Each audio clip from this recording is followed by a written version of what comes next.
আসসালামু আলাইকুম।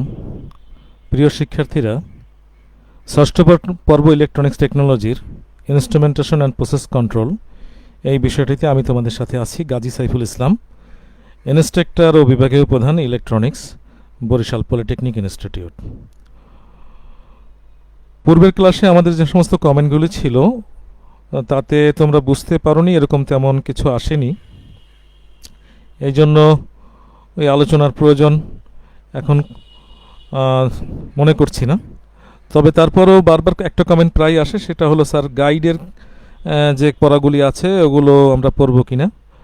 তো দেখো, গাইডের যে সমস্ত অতিরিক্ত প্রশ্নগুলি আছে সিলেবাসের বাহিরেও আছে, সেগুলো তো আমি পড়তে তো নিষেধ করিনি, পড়তে পারো তোমরা, কিন্তু আমি বলেছি যে সিলেবাসে কতটুকু আছে। এখন কোশ্চেন তো আসলে হওয়া উচিত সিলেবাস থেকেই, এখন ভুলক্রমে গাইড থেকে করলে সেটা তো আমাদের দুর্ভাগ্য।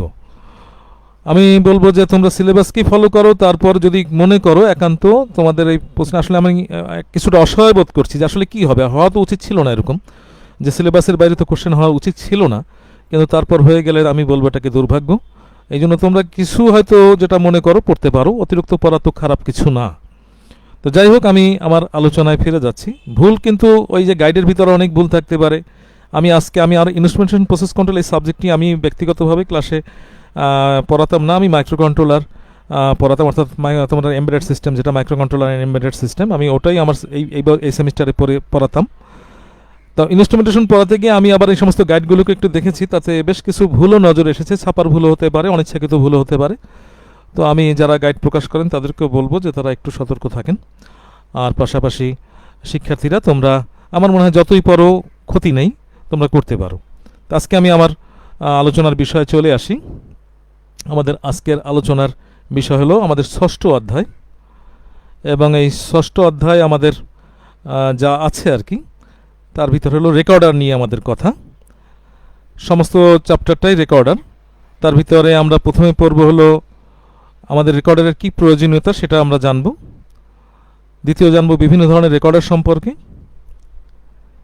এবং আমরা স্টিপ চার্ট রেকর্ডার, তার আবার দুই ধরনের আছে, গ্যালভানোমিটার টাইপ এবং নাল টাইপ, এই দুই ধরনের রেকর্ডারও আমরা দেখার চেষ্টা করব। তোমরা আমার কথা শুনতে পেলে একটু কমেন্টে জানিও। তখন অনেক সময় হতে পারে যে আমি পড়েই যাচ্ছি কিন্তু তোমরা শুনতে পাচ্ছ না, তো সেক্ষেত্রে একটু যদি কমেন্টে জানাও তাহলে বিষয়টি বোঝা যাবে আর কি।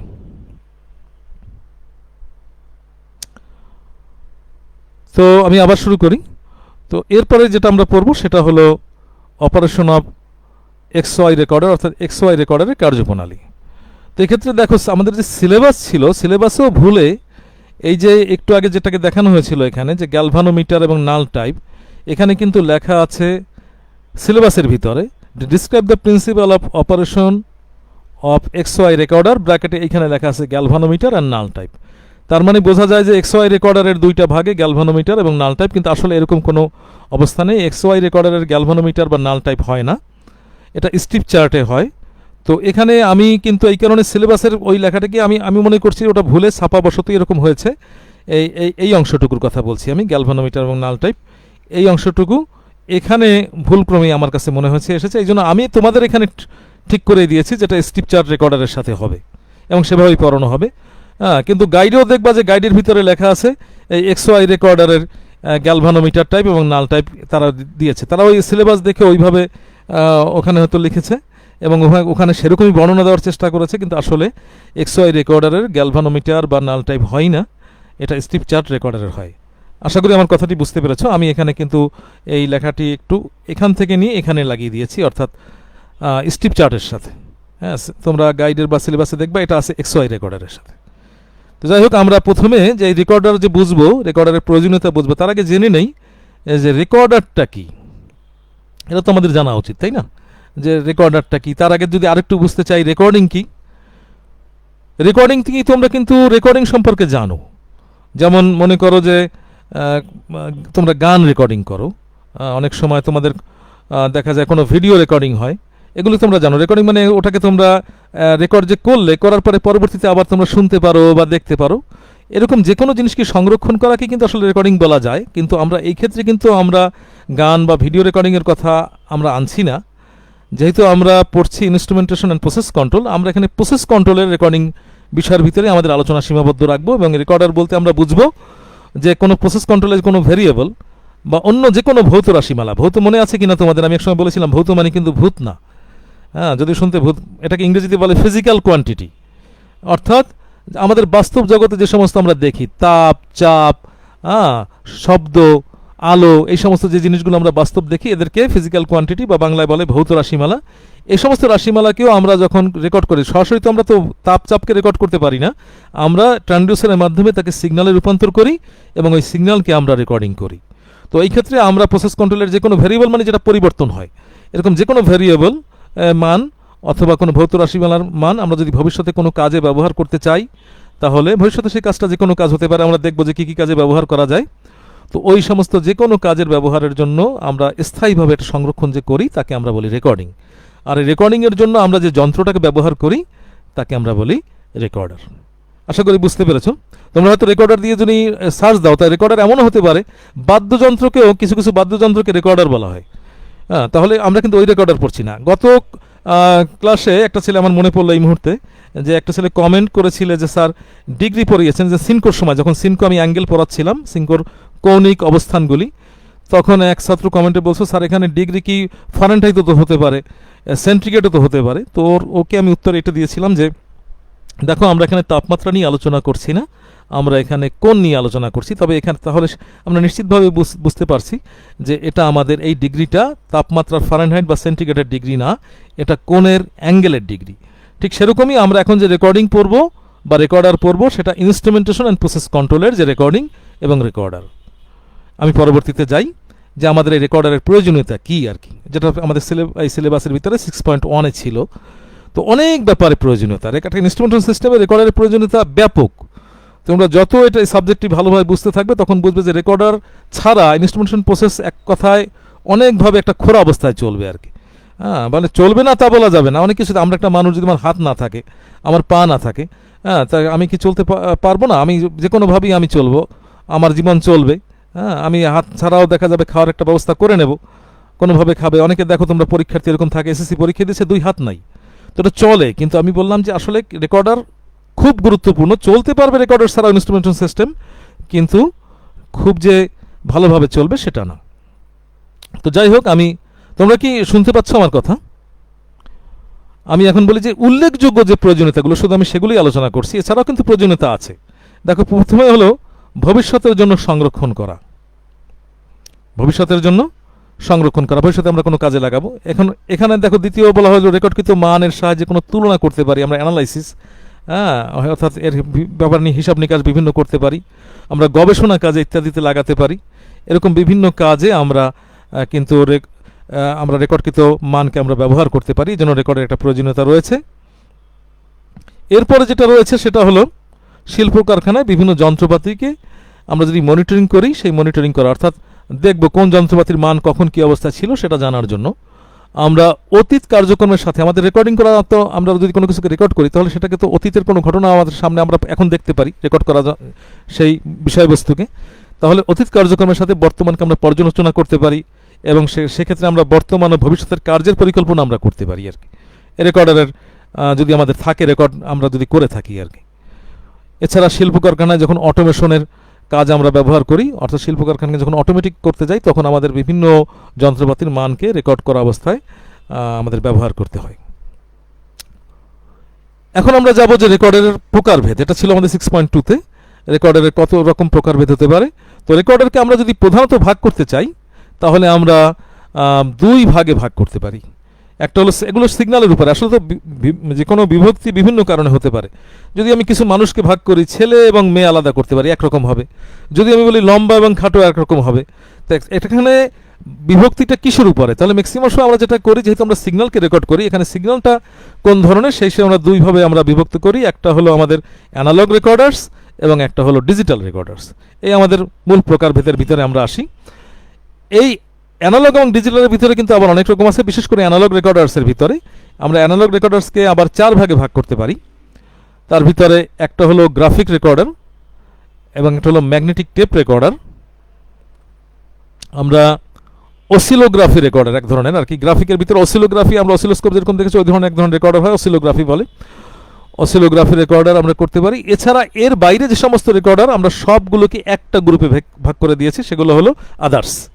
অর্থাৎ সেখানে বিভিন্ন ধরনের পেপারলেস হতে পারে, সেখানে হাইব্রিড হতে পারে। হাইব্রিড মানে একাধিক টেকনোলজির সমন্বয়ে যখন কোনো রেকর্ডার হয় তখন সেটাকে হাইব্রিড বলে। এইভাবে থার্মাল, ডটম্যাটিক্স, বিভিন্ন ধরনের রেকর্ডার, এগুলোকে আমরা আদার্স আর একটা গ্রুপে ভাগ করেছি।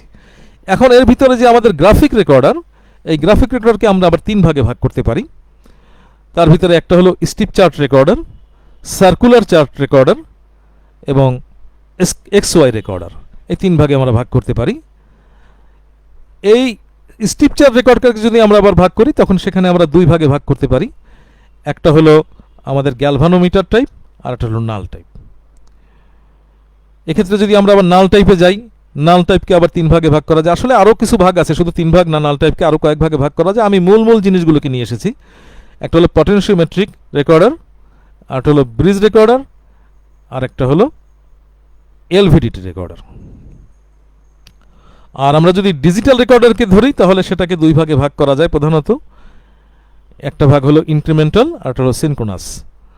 এই সিনক্রোনাস এবং ইনক্রিমেন্টাল ডিজিটালকে 2 ভাগে ভাগ করা যায়। আমরা আপাতত ডিজিটাল রেকর্ডারের ভিতরে যাচ্ছি না, আমরা অ্যানালগ রেকর্ডারের, বিশেষ করে এখন আমরা যেটা পড়ব সেটা হলো স্টিপ চার্ট রেকর্ডার আমরা পড়ব। এখানে একটা চার্ট দেখো, চার্টটা অবশ্য থাকলে তোমাদের জন্য একটু সহজ হবে। দেখো এই আমি যে কথাগুলি আগে লিখেছিলাম এক নজরে চার্টে সেটা দেখা যায়। দেখো 2 ভাগে ভাগ হয়েছে, অ্যানালগ রেকর্ডার, ডিজিটাল রেকর্ডার। এখানে গ্রাফিক রেকর্ডার, এই অ্যানালগ রেকর্ডারকে আমরা আবার 4 ভাগে করেছি, গ্রাফিক, অসিলোগ্রাফি, ম্যাগনেটিক টেপ, আদার্স। এখন দেখো গ্রাফিককে আবার 3 ভাগে, strip chart, circular chart recorder এবং XY রেকর্ডার। স্ট্রিপ চার্টকে আবার প্রধানত 2টা ভাগে ভাগ করা হয়েছে, গ্যালভানোমিটার এবং নাল টাইপ। নাল টাইপের ক্ষেত্রে আবার দেখো এই যে পটেনশিওমিটার, ব্রিজ, এলভিডিটি, আমি বলেছি আরও আছে, আমি প্রধান 3টাকে নিয়েছি। এবং এদিক থেকে আরেকটা যে শাখা ডিজিটাল রেকর্ডার, তার আবার 2টো ভাগে, ইনক্রিমেন্টাল এবং সিনক্রোনাস। এই একটা চার্টের ভিতরেই পুরো জিনিসটা আছে। তোমাদের যদি পরীক্ষা আসে তোমরা যদি চার্ট দিয়ে দাও তাহলেও হবে, এবং সেটা আমার মনে হয় অনেক গুছানো কাজ হবে। আমি লিখে দেখিয়েছি প্রথম বোঝার জন্য, এই চার্টটা একদম এক নজরে সব চলে আসে আর কি। তো যাই হোক, আমরা যেটা বলছিলাম যে স্টিপ চার্ট রেকর্ডার সম্পর্কে আমরা জানবো। সেক্ষেত্রে আমরা চলে যাই strip chart recorder. Strip chart recorder আসলে এক ধরনের অ্যানালগ রেকর্ডার, অর্থাৎ এই রেকর্ডারটা কিন্তু ডিজিটাল রেকর্ডারের মধ্যে আসেনি, এটা অ্যানালগের মধ্যে এসেছে। অ্যানালগ রেকর্ডার ভিতরে এখানে যে স্টিপ চার্ট, স্টিপটা হলো কীরকম, মানে দাগ দাগ দেওয়া একটা অবস্থা। গ্রাফ পেপার তোমরা দেখেছো যেরকম, গ্রাফ পেপারের উপরে এখানে পেন বা স্টাইলাসের মাধ্যমে রেকর্ডারে কোনো ভৌত রাশির মানকে সংরক্ষণ করা হয়। এখন পেন বা স্টাইলাস আসলে একই রকম জিনিস। কোনো কিছুকে লেখনের যে কোনো বস্তুকেই স্টাইলাস বলা হয়, এই জন্য স্টাইলাসের ভিতরে পেনও চলে আসে। স্টাইলাস এমন হতে পারে হিট, মানে একটা মনে করো থার্মাল পেপার, আমার অনেক পেপার আছে যে পেপারের উপরে তাপ পড়লে পরে সেখানে দাগ পড়তে থাকে। অর্থাৎ আমি যদি একটা তাপীয় কোনো বস্তু, একটা কলমের মতোই হোক, তার মাথায় তাপ আছে, তখন আমি কাগজের উপর যদি দেই তবে হবে কি, সেক্ষেত্রে ওখানে একটা ইসের মতো তৈরি হবে আর কি, লেখার মতো তৈরি হবে। তো এই জন্য স্টাইলাস দিয়ে কখনো তাপের মাধ্যমে করা হয়, স্টাইলাস কখনো কলমও হতে পারে।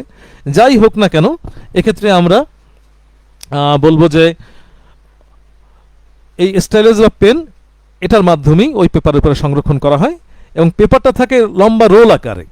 লম্বা রোলটা কীরকম একটু ধারণা তোমরা নিতে পারো। তোমরা কাপড়ের দেখেছো আর কি, ওই দোকানে কিনতে পাওয়া যায়, কাপড়ের থান বলে আর কি, পেঁচানো। অনেক সময় কার্পেটকে পেঁচিয়ে রাখা হয়, মসজিদের ভিতরে থাকে কার্পেট, লম্বাভাবে পেঁচিয়ে রাখা হয়, এটা হলো রোল করে রাখা, পেঁচানো। তোমরা দেখো রোল খাও না, ভেজিটেবলস রোল, ঠিক এরকমভাবে পেপারকে যখন রোল আকারে করা থাকে তখন সেটাকে আমরা পেপার রোল বলি। এই গ্রাফ পেপারটা সেরকম পেপার রোলের মধ্যে থাকে, এবং একটা নির্দিষ্ট গতিতে পেপারটাকে চালানো হয় একটা মোটরের মাধ্যমে, যেটাকে পেপার ড্রাইভ মোটর বলে। আর আরেকটা জিনিস হলো যে কলমটাকে যে নাড়াচাড়া করতে হবে, সেই কলমকে নাড়াচাড়া করার জন্য একটা আবার আরেকটা মোটর ব্যবহার করা হয়, সেটা হলো স্টাইলাস ড্রাইভ মোটর বলা হয়, বা পেন ড্রাইভ মোটর আমরা যাই বলি। এখন এই দুইটা মোটরকে কন্ট্রোল করার জন্য পেপারের যে গতিটা কত গতিতে যাবে তার জন্য একটা চার্ট স্পিড সিলেক্টর সুইচ ব্যবহার করা হয়, আর পেনটাকে পেনটা তার রেঞ্জের ভিতরে কতটুকু নড়াচড়া করবে তা নির্ধারণ করার জন্য একটা রেঞ্জ সিলেক্টর সুইচ ব্যবহার করা হয়। তাহলে এখানে দুই ধরনের সুইচ আছে, একটা হলো পেপার স্পিডের জন্য চার্ট স্পিড সিলেক্টর, এবং আমাদের স্টাইলাসকে কন্ট্রোল করার জন্য রেঞ্জ সিলেক্টর সুইচ থাকে। এখানে তোমরা একটা স্টিপ চার্ট রেকর্ডারের ছবি দেখতে পাচ্ছ। দেখো এইটা পেনের কথা বলেছিলাম, সেই পেনটা এখানে, এবং এই পেনটা থেকে দেখো এই লেখা পড়ছে। আর এই যে আমি বলেছিলাম গ্রাফ পেপার রোল আকারে থাকে, আস্তে আস্তে পেঁচিয়ে উঠতে থাকে, এটা এক ধরনের একদিক থেকে যেতে থাকে। আমরা একটা ভিডিও দেখবো, তাতে আরও ক্লিয়ার হবে। এভাবে থাকে। আর একটা চিত্র দেখো, এই চিত্রটা, এটাও দেখো, এই যে পেনটা এখানে, এই যে রোল বলেছিলাম যে গ্রাফের পেপারের যে রোলটা এখানে পেঁচানো, তাহলে এখান থেকে আস্তে আস্তে পেপারটা এদিকে আসে, আস্তে আস্তে এদিকে আসতে থাকে। আমরা যদি মনে করি এরকম পেপারটা এদিক থেকে এদিকে আসতে থাকবে, আস্তে আস্তে এইভাবে আসতে থাকবে পেপার, ওই রোল থেকে বেরোতে থাকবে। আর এই পেনের মধ্যে থেকে এরকম লেখা এরকমভাবে এইভাবে রেখা পড়তে থাকবে, পেনের ভিতরে সিগন্যাল দেওয়া হয় আর কি। আমরা আরও এরপরে আবার সে আরও ভালোভাবে জানবো। আমরা একটা ভিডিও দেখতে পারি। দেখো এখানে একটা মেয়ে, এই পাশে দেখা যাচ্ছে একটা মেয়ে। এই মেয়েটা তার ফুসফুসের ক্ষমতাকে, অর্থাৎ ফুসফুসের যে প্রেশার, এটাকে একটা যন্ত্রের মাধ্যমে সে একটা সিগন্যালে রূপান্তর করবে, অর্থাৎ ট্যান্ডুসের মাধ্যমে সেই সিগন্যালটা এখানে রেকর্ডিং হবে, তার দ্বারা বোঝা যাবে ফুসফুসের ক্ষমতাটা কি অবস্থা। এখানে দেখো এই যে পেপারটা যাচ্ছে, আমি ভিডিওটাকে চালু করে দেই। মেয়েটা স্বাভাবিকভাবে শ্বাস নিচ্ছে, দেখো এখানে এই রেখাগুলি আসছে, এটা স্বাভাবিক শ্বাস। এখন করলো কি, মেয়েটা এই স্বাভাবিক শ্বাসের ভিতরেই একটু জোরে শ্বাস নিল, দেখো একটু জোরে শ্বাস নিচ্ছে। এই জোরে শ্বাস নেওয়ার ফলে দেখো এই রেখার ভিতরে এখানে চেঞ্জ হয়ে যাচ্ছে। এখানে রেখাটার দিকে খেয়াল করো, রেখাটা কি হচ্ছে, চেঞ্জ হচ্ছে। যে আগে যেরকম অবস্থা ছিল, এখন রেখাটা কিন্তু বড় ছোট হচ্ছে, অর্থাৎ অনেক বেশি হচ্ছে, তখন সে জোরে জোরে শ্বাস নিচ্ছে। তো এই যে বিষয়টা, এই যে দেখো পেপারটা আস্তে আস্তে এদিকে মুভ করছে, এটা একটা মোটরের দ্বারা চালানো হচ্ছে। আর এই কলমটা কিন্তু নড়াচড়া করতেছে তার ওই যে শ্বাসের যে প্রেশার, যে বাতাসের যে প্রেশারের কারণে যে সিগন্যাল তৈরি হয়েছে তার উপরে। আশা করি জিনিসটা ভিডিওটার মাধ্যমে তোমরা হয়তো আরেকটু ভালো বুঝতে পেরেছো। ওই যে সিলেক্টর সুইচগুলোর কথা বলেছিলাম, পেপারের স্পিড কেপেলের পেপারটা জোরে যাবে না আস্তে যাবে, তা এই সুইচের মাধ্যমে নির্ধারণ করা হবে। এবং এখানে দুটো সুইচ, এটা আবার অন্য জিনিস, কালির বাড়ানো কমানো আছে, এবং একটা আছে রেঞ্জ, অর্থাৎ এটা কতটুকু ডিফ্লেকশন হবে। অনেক সময় অনেক ক্ষুদ্র মান থাকে, তখন রেঞ্জটাকে একটু বাড়িয়ে নিয়ে তখন আমরা সেই ক্ষুদ্র মানটাকে একটু বড় করে দেখতে পারি আর কি। তো যাই হোক, আমি আমার পরবর্তীতে স্লাইডে যাই, কিভাবে এটা কাজ করে আমরা সেটা একটু দেখব।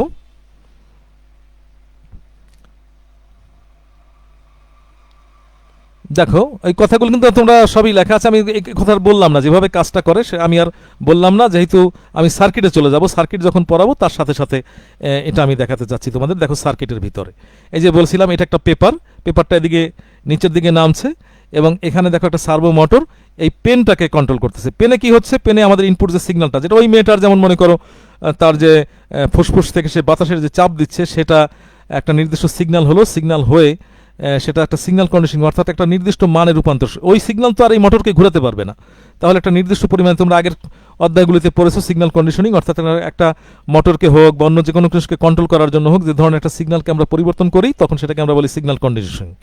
এই কন্ডিশনিংয়ের মাধ্যমে এখানে কি হলো, এই পেনটা নড়াচড়া করবে। এখানে ইভেন্ট মার্কার বলে একটা জিনিস আছে। ইভেন্ট মার্কার হলো যে কখন কোন সময়, ভবিষ্যতে জানতে চাই যে এই সময় কি হয়েছিল, এই সময় কি হয়েছিল, টাইমিংটা হতে পারে এখানে। আর এখানে দেখো চার্ট স্পিড সিলেক্টর, একটা চার্ট ড্রাইভ, এই মোটর এই পেপারটা কত জোরে ঘুরবে সেটাকে নির্ধারণ করে। আমি এই কথাগুলো এখানে কিন্তু লিখে দিয়েছি যে কি হবে, তোমরা এই লেখা থেকেও দেখতে পারবে। আর আমি যা বলেছি তা যদি ভালো করে মনোযোগ দিয়ে শোনো তাহলেও বুঝতে পারবে। এরপরে দেখো এই আরেকটি চিত্র, একই জিনিস। এখানেও দেখো ওই স্টাইলাসটাকে নাড়ানো হচ্ছে, স্টাইলাস বা পেন, এটা নাড়ানোর জন্য একটা সিস্টেম। এখানে সিগন্যালটা যেটা দেওয়া হবে সেইটা, এবং সেটা কতটুকু রেঞ্জ আছে সেটা একটা মিটারের মাধ্যমে দেখছে। আর একইভাবে পেপারটা, এটা একটা মোটরের মাধ্যমে পেপারটা নিচের দিকে নামবে, সেই পেপারের স্পিড সিলেক্টর করার জন্য এই আরেকটা সুইচ। এটাকে আমরা একটা পরিষ্কারভাবে একটা চিত্রের মাধ্যমে আমরা দেখি। দেখো এই যে সুইচটা, এই সুইচটা এরকম একটা নবের মতো, এটার দ্বারা আমরা স্টাইলাসের রেঞ্জকে সিলেক্ট করতে পারি, স্টাইলাসটা কতটুকু নাড়াচাড়া করবে, কত বেশি বা কম। আর এখানে আমরা পেপার ড্রাইভটা কত স্পিডে ঘুরবে, পেপারটা কত জোরে যাবে না আসতে যাবে, তা আমরা এরকম একটা নবের মাধ্যমে, এরকম সুইচের মাধ্যমে আমরা জানতে পারি। আশা করি তোমরা স্টিপ চার্ট রেকর্ডার বুঝেছো। এখন স্টিপ চার্ট রেকর্ডারের যে দুইটা ভাগ আমি বলেছিলাম, প্রধানত গ্যালভানোমিটার টাইপ আর একটা হলো নাল টাইপ। এইটা আসলে নির্ভর করে যে মূলত স্টাইলাসটা কিভাবে মুভ করবে তার উপরে নির্ভর করে। বাকি সব কিছু কিন্তু এক, গ্রাফ পেপার থাকবে, ওখানে পেপার আস্তে আস্তে নামবে, সব কিছু হবে, কিন্তু স্টাইলাসটা কিসের উপরে ভিত্তি করে নড়াচড়া করবে সেটা যদি আমরা জানতে চাই, তাহলে আমরা এই দুই ভাগে ভাগ করতে পারবো। একটা হলো গ্যালভানোমিটার, একটা হলো নাল টাইপ। আমরা প্রথমে গ্যালভানোমিটার দেখি। এক্ষেত্রে কি করা হয়, স্টাইলাসকে মুভ করার জন্য একটা গ্যালভানোমিটার ব্যবহার করা হয়। গ্যালভানোমিটার তোমরা জানো যে একটা পার্মানেন্ট ম্যাগনেটের ভিতরে, তোমরা মেজারমেন্টে হয়তো পড়ে থাকবে, পার্মানেন্ট ম্যাগনেটের ভিতরে একটা মুভিং কয়েল থাকে, এবং ঘটনা হয় কি, মুভিং কয়েলে যদি কোনো সিগন্যাল আমি দেই, তো ওখানে একটা ফিল্ড তৈরি হয়, বৈদ্যুতিক ফিল্ড তৈরি হয়, অর্থাৎ ম্যাগনেটিক ফিল্ড। আর পার্মানেন্ট ম্যাগনেটের একটা ম্যাগনেটিক ফিল্ড তৈরি হয়। এই দুটোর ভিতরে দেখো, তোমরা যদি চুম্বকের কথা চিন্তা করো, চুম্বকের যদি একই মেরু হয়, তা পরস্পর কি করে, ধাক্কা দেয়। আর বিপরীতমুখী হলে পরস্পর আকর্ষণ করে। তো এখানে ওই সিগন্যাল অনুযায়ী হবে কি পার্মানেন্ট ম্যাগনেটের মুভিং কয়েলের সাথে আর সিগন্যালের ফিল্ডের সাথে দুটোর সাথে একটা কখনো কাছের দিকে কখনো ধাক্কার অবস্থা, অর্থাৎ একটা টর্ক সৃষ্টি করবে। অর্থাৎ এই কারণে ওর ভিতরের মুভিং কয়েলটা নড়াচড়া করবে। এমনি সিগন্যাল না থাকলে নড়াচড়া করবে না, ম্যাগনেটিক ফিল্ডের কারণে সে স্থির থাকবে। কিন্তু যেই কয়েলের ভিতরে একটা সিগন্যাল আমি দেবো, সিগন্যালের মান ওঠানামা করার কারণে ফিল্ড ওঠানামা করবে এবং পার্মানেন্ট ম্যাগনেটের ম্যাগনেটিক ফিল্ডের সাথে তার যে একটা সাংঘর্ষিক অবস্থা তৈরি হবে, তার কারণে ওই কয়েলটা ভিতরে নড়াচড়া করবে। ওই কয়েলের সাথে যদি আমি একটা লম্বা একটা ইন্ডিকেটরের মতো দেই, আমি একটা পয়েন্টার দেই, সেই পয়েন্টারের মাথায় যদি আমার কলম থাকে, তাহলে কি হবে, যখন কয়েলটা মুভ করবে, কয়েলটা মুভ করার সাথে সাথে ওই পয়েন্টারটা নড়বে, তার সাথে যে পেনটা লাগা থাকবে সেই পেনটাও তার সাথে মুভমেন্ট করবে। এই কথাগুলি আমি এখানে লিখে দিয়েছি। এখানে চিত্রটি দেখো তাহলে বুঝতে পারবে। এই হলো পার্মানেন্ট ম্যাগনেট, এর ভিতরে আমাদের সেই মুভিং কয়েল যে ফর্মার, যেটা একটা মুভিং কয়েল, এটা ঘুরবে কেন, যদি এখানে সিগন্যাল দেওয়া হয়। সিগন্যাল দিলেই সেই অনুযায়ী এই পার্মানেন্ট ম্যাগনেটের সাথে তার একটা সংঘর্ষ তৈরি হবে এবং সেই সংঘর্ষের কারণে সে ঘুরবে। এর সাথে দেখো যে পয়েন্টার লাগানো আছে, পয়েন্টারের মাথায় দেখো এখানে পেন। এখন হবে কি, সিগন্যাল অনুযায়ী পেনটা তাহলে কি হবে, মুভিং কয়েল নড়বে, পয়েন্টার নড়বে এবং পয়েন্টার নড়ার কারণে এখানে পেনটাও নড়বে। এখানে একটা স্প্রিং স্বাভাবিকভাবে দেওয়া আছে, টেনে রাখে আর কি, সিগন্যাল ছাড়া সে একটা অবস্থানে স্থির করে রাখে স্প্রিংয়ের মাধ্যমে। সামান্য, এটা খুব শক্তিশালী স্প্রিং না, সামান্য, অর্থাৎ যাতে এমনিতে শুধু শুধু পয়েন্টারটা না নড়ে, এই জন্য একটা স্প্রিং তাকে টেনে রাখবে। কিন্তু যখনই সিগন্যাল আসবে তখন সিগন্যাল অনুযায়ী কিন্তু পয়েন্টারটা নড়বে এবং পেনের মাধ্যমে এই রেখা তৈরি হতে থাকবে। দেখো এখানে কিন্তু বাকিটা স্ট্রিপ চার্ট একই রকম, এই পেপারটা আস্তে আস্তে নড়তে থাকবে। এই যে রেখাচিত্র এখানে দেখো তৈরি হয়েছে। এখন আমরা দ্বিতীয়টায় যাই, যেটাকে আমরা বলি, এখানে কিন্তু আগের যে লেখা তোমরা দেখেছো সেটা হলো গ্যালভানোমিটার। এখন আরেকটা পদ্ধতি বলেছি নাল টাইপ। নাল টাইপের অনেক রকম আছে, যে বলেছি ব্রিজ আছে, নাল টাইপের ভিতরে এলভিডিটি আছে, পটেনশিওমিটার আছে। আমরা এখানে নাল টাইপের একটা শুধু দেখবো, সেটা হলো পটেনশিওমিটার। তোমরা পটেনশিওমিটার সম্পর্কে তোমাদের আগেও আমি পড়িয়েছিলাম ইসের ভিতরে, তারপর আমি একটু দেখি। পটেনশিওমিটারে দেখো একটা রেজিস্টর যদি আমরা কল্পনা করি, এরকম রেজিস্টরের দুটো প্রান্ত থাকে। এটাকে যদি আমরা ভেরিয়েবল করি তখন কি হয়, এখানে আমরা আরেকটা বাহু দেই, এইটাকে সাধারণত উইপার বলে, উইপার। এখন এই রেজিস্টরের মানটা এখানে আর এখানে তো ফিক্সড মান, কিন্তু আমরা যদি এখানটাকে নাড়াচাড়া করি, এটাকে যদি এদিকে বা এদিকে নাড়াচাড়া করি, তাহলে কিন্তু রেজিস্টরের ভ্যালুটা বাড়বে বা কমবে। যদি মনে করো আমি এখানে একটা ভোল্টেজ দিয়ে রাখি, দুই পাশে একটা ভোল্টেজ আমি দিয়ে রাখি, মনে করো এখানে 10 ভোল্ট দিলাম, তাহলে আমার এই দুই প্রান্তের মান কিন্তু 10 ভোল্ট। যদি আমি এখান থেকে এই পর্যন্ত দেখি, তাহলে আমাদের এইটাকে যদি, এই কাঁটাটাকে যদি আমরা উইপারটাকে যদি এখানে নামিয়ে নিয়ে আসি, অর্থাৎ উইপারটা যদি এখানে চলে আসে, তাহলে আউটপুটটা কত হবে বলো, 10 ভোল্ট পাওয়া যাবে। আবার এই উইপারটাকে যদি আমি এদিকে নিয়ে উইপারটাকে এখানে নিয়ে আসি, তাহলে কিন্তু এইটা এই প্রান্তের সাথে আর এই প্রান্তে একই জিনিস, অর্থাৎ এখানে কোনো পার্থক্য নেই, কোনো রেজিস্টরই নেই। তো সেক্ষেত্রে আমরা কিন্তু পাবো 0 ভোল্ট। তাহলে এখন আমাদের এই উইপারটার মুভমেন্টের কারণে, উইপারটা এদিকে নিলাম অথবা আমাদের এদিকে নিলাম, এর দ্বারা কিন্তু আমাদের এই 0 ভোল্ট থেকে এই 10 ভোল্ট পর্যন্ত হবে। এখানে যদি আমি 10 ভোল্টের জায়গায় যদি আমি 5 ভোল্ট দেই, তাহলে এখানেও 0 ভোল্ট থেকে কি হবে, 5 ভোল্ট হবে। এখানে যদি আমি 5 ভোল্টের জায়গায় 50 ভোল্ট দেই, তো এখানেও 0 ভোল্ট থেকে 50 ভোল্ট পাওয়া যাবে এই উইপারটার নড়াচড়া করার কারণে। অর্থাৎ এই উইপারের মাথাটা, এইটাকে যদি আমি স্থির রাখি, এই উইপারটার নড়াচড়ার উপরে এখানে ভোল্টেজটা পাওয়া যাবে, অর্থাৎ 0 থেকে সর্বোচ্চ মান পর্যন্ত পাওয়া যাবে। আশা করি তোমরা বুঝতে পেরেছো। ঠিক এই নীতিটাকেই কাজে লাগানো হয়েছে এখানে। আমি আমার ইসে যাই, এখানে এই কথাগুলি লেখা আছে, আমি কথাগুলি বাংলার মতো এরকম বলতে থাকবো না, আমি কাজটাকে তোমাদের সামনে পড়িয়ে দিই। এই কথাগুলি ওখানে লেখা আছে, আমি যা বলবো আর কি। এখানে দেখো ঠিক ওই যে জিনিসটা একটু আগে আমি দেখেছি, পটেনশিওমিটার। দেখো পটেনশিওমিটার, তার মানে পটেনশিওমিটার মানে কি, এখানে ওই যে বলেছিলাম যে এখানে এইভাবে রেজিস্টর আছে একটা, এইভাবে রেজিস্টর একটা লম্বাভাবে একটা, মনে করো এইভাবে একটা কি আছে, রেজিস্টর আছে, তার দুইটা প্রান্ত আছে। আর এই দুই প্রান্ত, এই যে উইপার বলেছিলাম, এইটা হলো উইপার। খেয়াল করে দেখো এই জায়গাটা উইপার। তাহলে এটা নড়াচড়া করলে কি হবে, এই দুই প্রান্তের ভোল্টেজ অনুযায়ী এখানে ভোল্টেজের মানটা কম বেশি হবে। এখানে এই পটেনশিওমিটার নাল টাইপ রেজিস্টরের মানে আমাদের রেকর্ডারের ক্ষেত্রে দুইটা জিনিস ব্যবহার করা হয়, একটা পটেনশিওমিটার ব্যবহার করা হয় এবং একটা ডিফারেন্সিয়াল অ্যাম্প্লিফায়ার ব্যবহার করা হয়, অপারেশনাল অ্যাম্প্লিফায়ার বা ডিফারেন্সিয়াল যাই আমরা বলি। তো সেই অ্যাম্প্লিফায়ার তোমরা জানো, ডিফারেন্সিয়াল অ্যাম্প্লিফায়ারের ভিতরে এই যে দুইটা ইনপুট আছে, এই একটা ইনপুট এবং এই একটা ইনপুট, এই দুইটা ইনপুটের ভিতরের মানের পার্থক্যের উপরে কিন্তু এই আউটপুটটা পাওয়া যায়। এখানে যে আউটপুটটা পাবো সেটা কিন্তু এই দুইটা, এইটা এবং এইটা, এই দুইটা মানের পার্থক্য অনুসারে। যদি দুইটার মধ্যে কোনো পার্থক্য না থাকে, একই থাকে, তাহলে এখানে কিন্তু মানটা হয়ে যাবে 0। আর যে পার্থক্য থাকে সেই পার্থক্যমূলক ভোল্টেজটা এখানে পাওয়া যাবে। সেটা দেখো একটা কয়েলে দেওয়া আছে। এটা কিন্তু এইখানে একটা মোটর, এই মোটরটাকে কিন্তু এখানে বড় করে তার মোটরের আর্মেচার যেটা ঘুরবে সেটাকে এখানে দেখানো হয়েছে, আর মোটরের যে কয়েল তাকে ঘুরাবে সেই কয়েলটাকে এখানে দেখানো হয়েছে। তো এখন দেখো যদি দুইটা মান সমান হয়ে যায়, তো সমান হলে কিন্তু এখানে কোনো ভোল্টেজ পাওয়া যাবে না, কয়েলে কোনো ভোল্টেজ থাকবে না, আর্মেচারও ঘুরবে না। আর্মেচার যদি না ঘুরে, দেখো পতাকা তোমরা টানাও না অনেক সময়, দড়ি ধরে টানো, আস্তে আস্তে করে পতাকাটা উঠতে থাকে।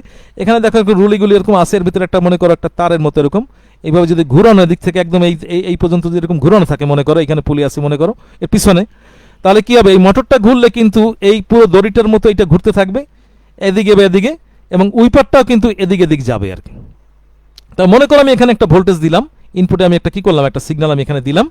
এই ইনপুট একটা সিগন্যাল দিলে তখন এই ইনপুট সিগন্যালটা এখানে আসছে, এখানেও আসছে। উইপারটা আগে একটা অবস্থায় ছিল, তার একটা ভোল্টেজ ছিল, এই দুইটা ভোল্টেজের মধ্যে একটা পার্থক্য হয়েছে। পার্থক্য হলে এখানে একটা পার্থক্যমূলক একটা ভোল্টেজ একটা পাওয়া গেছে, এখানে একটা ভোল্টেজ পাওয়া গেছে। এই ভোল্টেজটা এখানে যে পাওয়া গেল, এই ভোল্টেজটাকে এখানে কয়েলটাকে কি করলো, সে ভোল্টেজ দিলে আর্মেচারটা ঘুরতে থাকলো। আর্মেচারটা ঘুরতে থাকলে এই আর্মেচার, এইটা আসলে আর্মেচার, এটা ঘুরলে এই উইপারটাও তখন নড়াচড়া শুরু করলো। নড়তে নড়তে উইপারটা নড়তে নড়তে যে সময় উইপারের এই ভোল্টেজটা সমান হয়ে যাবে, এই দুটো সমান হবে, তখন কিন্তু এইখানের ভোল্টেজটা হবে জিরো। জিরো হয়ে গেলে তখন কয়েলে ভোল্টেজ নাই, আর্মেচারও ঘুরবে না, উইপারও ঘুরবে না। তার মানে আবার যদি আমি কোনো একটা ভোল্টেজ এখানে দেই, অন্য পরিবর্তনশীল ভোল্টেজ, অর্থাৎ ভোল্টেজের মান এরকম কমা বাড়া করে, তখন দেখা যাবে সেই ভোল্টেজ অনুযায়ী আবার কিন্তু এখানে পার্থক্য তৈরি হবে, এইটার এইটার ভিতরে পার্থক্য হবে এই ভোল্টেজ এবং এই ভোল্টেজের মধ্যে, তখন আবার একটা এখানে ভোল্টেজ পাওয়া যাবে, এখানে একটা ভোল্টেজ আমরা পাবো। সেই ভোল্টেজটা কয়েলের ভিতরে যখন একটা ম্যাগনেটিক ফিল্ড তৈরি করবে, যা আর্মেচারকে কি করবে, এই আর্মেচারটাকে ঘুরাবে, যেটা বড় করে এখানে আঁকা আছে। এই আর্মেচারটা ঘুরবে, ঘুরলে পর উইপারটা আবার ঘুরবে, ঘুরতে ঘুরতে ততক্ষণ পর্যন্ত ঘুরবে যতক্ষণ পর্যন্ত সে এই ভোল্টেজ আর এই ভোল্টেজ সমান না হয়। সমান হলে আর ঘুরবে না। তাহলে এই যে তার নড়াচড়াটা, এই সমান হওয়া পর্যন্ত সে নড়বে। এখানে এই জন্যই নাল টাইপ, মানে সে কি করতেছে, দুইটার মানকে ডিফারেন্সকে শূন্য করে দেয়, শূন্য করা পর্যন্ত সে নড়াচড়া করতে থাকে। সিগন্যাল আসলেই সে মানটা পার্থক্য হয়ে যায়, সেই অনুযায়ী সে একটা মানে চলে যায়। সিগন্যালের যখন কোনো আর পরিবর্তন হয় না, একই মানে থাকে, তখন সেও কি করে, তার আস্তে আস্তে উইপারটা ঘুরে উভয় ভোল্টেজকে সমান করে দেয়, যার ফলে তার ডিফারেন্সটা থাকে জিরো। এই জিরো হওয়ার কারণে এখানে আউটপুটটা জিরো পাওয়া যায়, অর্থাৎ নাল ভোল্টেজ। এই কারণে কিন্তু এই রেকর্ডারকে নাল টাইপ রেকর্ডার বলা হয়। আশা করি বুঝতে পেরেছো। যদি না বোঝো আবার ওই ভিডিওটাকে দেখে নিও। আর এই যে লেখাগুলি আছে, এই লেখাগুলির ভিতরে সম্পূর্ণ জিনিসটি লিখে দেওয়া আছে, পরবর্তীতে কার্যপ্রণালীটিও লিখে দেওয়া আছে। অর্থাৎ আমি এই ইসের যে শুরু করেছি, এইখানে দেখো স্ট্রিপচার রেকর্ডারের নাল টাইপ, এটা তার গঠনের কথা এখানে লেখা আছে, গঠন কিভাবে হয়, কিভাবে কাজ করে। এখানে শেষের যে কথাটি দেখো, এখানে ডিফারেন্সিয়াল অ্যাম্পলিফায়ার আউটপুট শূন্য নাল হওয়া ও না হওয়ার উপরে কিন্তু স্টাইলেজের মুভমেন্টটা নির্ভর করে। ওই যে উইপারটার সাথে যে স্টাইলেজটা লাগানো আছে সেটা কিন্তু নড়াচড়া করে ওই নাল হওয়ার উপরে অথবা নাল না হওয়ার উপরে। যখন নাল হয়ে যাবে তখন সে আর নড়বে না, আর যখন নাল হবে না তখন সে নড়তে থাকবে। তো যাই হোক, এটার কার্যপ্রণালীটা এখানে লেখা আছে। আমরা সর্বশেষ যেটা দেখবো সেটা হলো এক্স ওয়াই রেকর্ডার। এটা দেখি আমাদের শেষ। এক্স ওয়াই রেকর্ডারটা কিন্তু অন্য রেকর্ডারের মতো না, এটা এক্স এবং ওয়াই। তোমরা জানো, তোমরা যদি এরকম চিন্তা করো তাহলে বুঝতে পারবে। গ্রাফ পেপারের ভিতরে যখন থাকে একটা অক্ষ থাকে এরকম এক্স, একটা অক্ষ থাকে ওয়াই। এটাকে আমরা যদি এক্স বলি, এটাকে যদি ওয়াই বলি, তাহলে দুইটা রেখার মধ্যে মনে করো এরকমভাবে বাড়ছে। এই বাড়ছে কীভাবে বাড়ছে, অর্থাৎ এক্সও যেভাবে বাড়ছে ওয়াইও সেভাবে বাড়ছে। এই যে দুইটার ভিতরে তুলনা করা, অর্থাৎ এখানে মানটা পরিমাপ করা হয় না, দুইটা ভেরিয়েবলের ভিতরে একটা তুলনা হয়। এই তুলনা করার জন্য আমরা এক্স ওয়াই রেকর্ডারকে ব্যবহার করি, এবং সেই কথা এখানে আছে। এখানে পেপারটা স্থির থাকে, পেপারটা নড়ে না, পেপারটা থাকে একদম স্থির।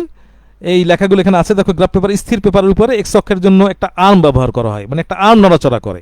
ওই যে আমি একটু আগে দেখিয়েছিলাম না, এখানে এক্স ওয়াই মনে করে এই একটা পেপার, এই পেপারের উপরে গ্রাফ লাইন দেওয়া আছে, এখানে একটা আর্ম আছে এরকম, আর্ম মানে বাহু, এইটা এদিক এদিক নড়াচড়া করে। তার মানে কি এক্স ওয়াই, এক্সের দিকে সে নড়াচড়া করছে। আর এখানে মনে করো একটা কলম লাগানো আছে, কলমটা এদিক এদিক নড়াচড়া করে, অর্থাৎ সে ওয়াইয়ের নড়াচড়াটা করছে। তাহলে দুইটা সিগন্যাল দুদিকে দেওয়া হয়। আমরা খুব সহজেই এটা দেখতে পারবো যদি আমরা একটা ছবি দেখি। এটা হলো সার্কিট চিত্র। আমরা এটা তোমরা তোমাদেরকে দেখানোর জন্য যে কীভাবে সিগন্যালটা এখানে ইনপুট দিলাম, সেটা কিভাবে ব্যালেন্স ডিটেক্টরের মাধ্যমে একটা শূন্য সিগন্যালে রূপান্তর করলো। যদি সিগন্যাল এখানে না থাকে তাহলে এটার ব্যালেন্সে শূন্য থাকবে। যেই মুহূর্তে কোনো একটা সিগন্যাল আসবে সেখানে সেটা চপারের মাধ্যমে সেই সিগন্যালটা, চপারটা করে কি ডিসি সিগন্যাল যদি থাকে সেখানে এসি করে দেবে, সেটা অ্যাম্পলিফায়ারের মাধ্যমে বাড়িয়ে এই সার্ভোমোটরে দেওয়া হবে। এই সার্ভোমোটরের মাধ্যমে পেনটাকে নাড়ানো হবে। আবার একই জিনিস ওয়াইতে আরেকটা সিগন্যাল, সেটা আর্মটাকে নাড়াবে, অর্থাৎ একটা নাড়াবে পেনকে, একটা নাড়াবে আর্মকে। এই দুইটা সিগন্যাল দুইটাকে নাড়াবে, সেই অনুযায়ী একটা রেখা তৈরি হবে। এই চিত্রটা তোমরা আরেকটু ভালোভাবে একটা বাস্তব ধরনের চিত্র যদি দেখো তাহলে বুঝতে পারবে। এখানে কিন্তু আগের মতোই আছে। এই অ্যাটোনেটরের একটা কাজ আছে। অ্যাটোনেটর কি করে, এই অনেক বড় মানটাকে সেটা নির্দিষ্ট মানে, সাধারণত এখানে ম্যাক্সিমাম সময় 0.5 ভোল্ট রেঞ্জ, এটা লেখা আছে আমার ওই ইসের ভিতরে, এই 0.5 ভোল্ট রেঞ্জে নিয়ে আসে। এইটাই এই ব্যালেন্স সার্কিটের মাধ্যমে অ্যাম্প্লিফায়ারে আসবে। অ্যাম্প্লিফায়ার কি করবে, এই সার্ভো মোটর এটাকে ঘোরাবে। দেখো এখানেও ঠিক ওই একইভাবে তাকিয়ে দেখো, এখানে একটা পুলির মাধ্যমে, পুলি, এগুলোকে পুলি বলে, অর্থাৎ এই মোটর যখন ঘুরবে তখন এর সাথে লাগানো এই আর্মটা, এই যে আর্মটা বলছি, আর্মটা এই টোটাল একটা লম্বা যে আর্ম, এই আর্মটা কি হবে, এই আর্মটা এদিক এদিক নড়াচড়া করবে। আর যখন এখান থেকে আমি যদি পেনে দেই, পেনের সিগন্যালটা দেখো, পেনের সিগন্যালটা যদি আসে, পেনের জন্য দেখো এই মোটরটাকে পেনের জন্য দেওয়া হয়েছে, এই ওয়াইড জন্য। তো এটাও একটা কিন্তু মোটর, আর এর সাথে একটা পুলি আছে। তখন হবে কি, এটা যখন ঘুরবে এই পুলিটাও ঘুরবে, তখন ঠিক পতাকার মতো, পতাকা যেমন আস্তে আস্তে উপরে উঠতে থাকে, আবার ধরে ধরে টানলে আবার নিচের দিকে নামে, এই উপরে নড়াচড়া করতে পেনটা এরকম নড়াচড়া করবে। তাহলে দুইটা সিগন্যাল যদি কোনটাই সিগন্যাল না থাকে তো স্থির থাকবে। যদি মনে করো এক্সে আমি এই ওয়াইতে সিগন্যাল দেই, তাহলে এদিকে একটা রেখা এরকম পড়বে। যদি আমি এক্সে একটা সিগন্যাল দেই, তাহলে এদিকে রেখা পড়বে। তখন সে বাহুটার কারণে এই কলমটা এদিকে যাবে, কলমটা এদিকে চলে যাবে। তাহলে এই নড়াচড়াটা করবে এই এক্সের জন্য, এই নড়াচড়াটা করবে ওয়াইয়ের জন্য। এখন দুইটাই যদি সিগন্যাল থাকে, সে অনুযায়ী দেখা যাবে যে এরকম নাকি একটা নৌকার দুদিক থেকে যদি টান দেওয়া হয়, সে কোন বরাবর যায়, অর্থাৎ তার মানটা নির্ভর করবে দুইটা সিগন্যালের উপরে। আশা করি বুঝতে পেরেছো। আমি একটু বেশি সময় নিয়ে ফেলেছি। তোমরা এই কার্যপ্রণালী এখানে লেখা আছে, এক্সওয়াই রেকর্ডার কিভাবে কাজ করবে সে কথা এখানে লিখে দেওয়া আছে। এটা তোমরা থামিয়ে রেখে, ভিডিও থামিয়ে রেখে সম্পূর্ণ লেখা দেখে সেটাকে আবার তোমাদের খাতায় তুলতে পারো। আর তোমাদের জন্য যে বাড়ির কাজ দেওয়া হবে, সেই বাড়ির কাজের ভিতরে রেকর্ডারের প্রয়োজনীয়তা উল্লেখ করবে, রেকর্ডারের প্রকারভেদ দেখাবে, স্টিপ চার্ট রেকর্ডারের কার্যপ্রণালী, এক্সওয়াই রেকর্ডারের কার্যপ্রণালী, এই মোটামুটি। আর এই ভিডিওটা দেখতে তোমরা তো জানোই যে skillsgov.bd এই লোকেশনে গেলে তোমরা পরবর্তীতে ভিডিওটি দেখতে পাবে। তো আজকে এই পর্যন্তই। আমি আসলে তোমাদের সাথে গল্প করার এখন সময়ই পাই না, যেহেতু কোর্সকে শেষ করতে হবে, হয়তো আর বেশি ক্লাস হবে না। গল্প না করলে আসলে আমার কাছেও ভালো লাগে না। নিরামিষ শুধু পড়ানো আর পড়ানো। তারপরে বলবো যে আজকে 1-2 মিনিট বেশিও নিয়ে নিলাম। তোমরা সবাই গল্প তো করতে চাই, সেই পরিবেশ যেন আল্লাহ তাআলা করে দেন, ক্লাসে যাওয়ার জন্য আমরা ক্লাসে যেতে পারি, তোমরা যেন ক্লাসে আমাদের সামনে তোমাদের হাস্যোজ্জ্বল মুখগুলো দেখি। তোমরা যখন বুঝতে পারো তখন তোমাদের মনগুলি অনেক ভালো হয়ে যায়, তোমাদের চেহারার মধ্যে তা ফুটে ওঠে।